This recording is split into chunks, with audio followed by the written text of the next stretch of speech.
जीव हमारी जाति है, मानव धर्म हमारा। हिंदू मुस्लिम सिख ईसाई धर्म नहीं कोई न्यारा।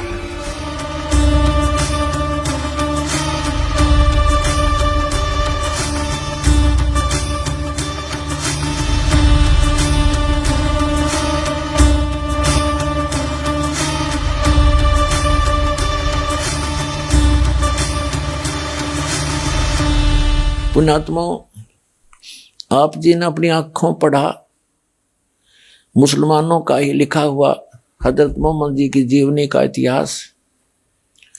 3 बेटे थे, तीनों मृत्यु को प्राप्त हुए। ऐसी भक्ति करते करते ऐसी पुण्यात्मा के साथ ऐसे कहर टूटे और ये अर्ज करते हैं उस अल्लाह से जो कुरान शरीफ का ज्ञान दाता है कि हे अल्लाह सबको बरकत दे, सबके रहमत की झड़ी लगा दे। हजरत मोहम्मद के ऊपर उसने कहर की झड़ी लगा दी और अंत में मृत्यु कैसे हुई? ये भगत की मृत्यु नहीं, ये तो जनसाधारण की मृत्यु ऐसे होती है।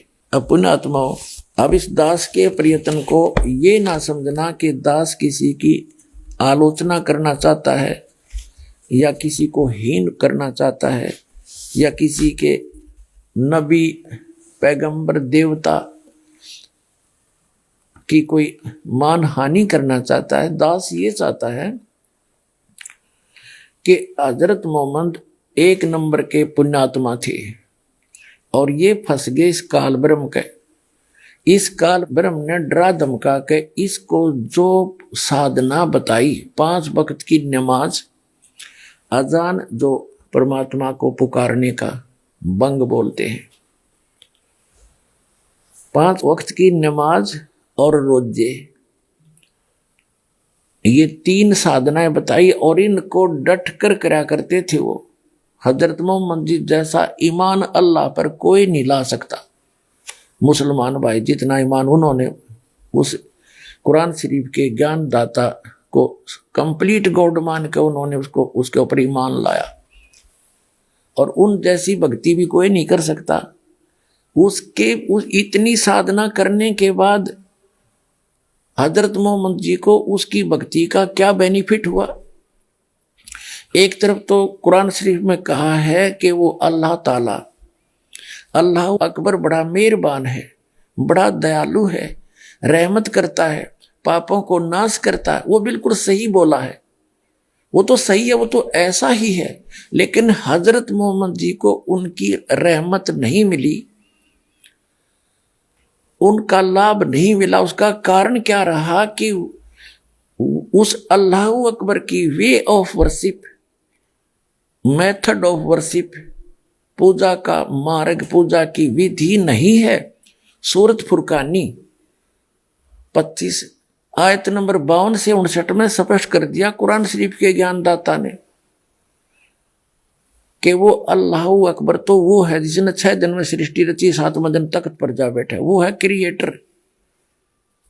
और उसकी खबर कुरान शरीफ का ज्ञानदाता नहीं जानता, वो कुरान शरीफ में नहीं है जो ज्ञान उसने बताया हजरत मोहम्मद को जबरील देवता के माध्यम से।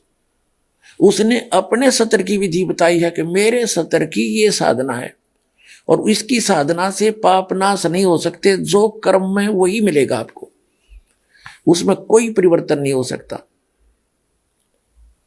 और यही गीता ज्ञानदाता 8वें अध्याय के 13वें श्लोक में कहता है कि मेरा जो मंत्र है ओम इति एकाक्षरम ब्रह्म व्यवहारण माम अनुस्मरण ये प्रयाति तजन देहम सयाति परमाम गतिम, कि मेरे सतर का, मेरी पूजा का केवल एक ओम अक्षर है, नथिंग एल्स। इसका अंतिम सांस तक जो भक्ति करता हुआ शरीर छोड़कर जाएगा वो ब्रह्म से मिलने वाली परम गति प्राप्त होगी। और ब्रह्म से मिलने वाली परम गति कौन सी है? ब्रह्मलोक। 8वें अध्याय के 16वें श्लोक में कहा कि ब्रह्मलोक में गए हुए प्राणी भी पुनरावृत्ति में है, उनका भी जन्म मृत्यु होता। फिर गीता ज्ञानदाता ने 8वें अध्याय के 5 और 7 में तो अपने विषय की साधना बताई कि मेरी भक्ति करेगा मुझे ही प्राप्त होगा, ब्रह्मलोक में आ जाएगा। लेकिन जन्म मृत्यु तेरी भी रहेगी, मेरी भी रहेगी, मोक्ष नहीं हो सकता। और जैसा कर्म करेगा वैसा फल भी मिलता रहेगा।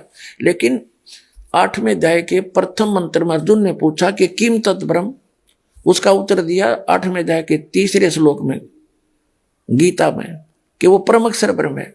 तो 8वें अध्याय के 5 से 7 तक तो अपनी विधि बताता गीता ज्ञानदाता, और उसके विषय में इसने बता दिया जन्म मृत्यु तेरी भी रहेगी मेरी भी रहेगी, यहां शांति हो नहीं सकती, युद्ध तो करना ही पड़ेगा।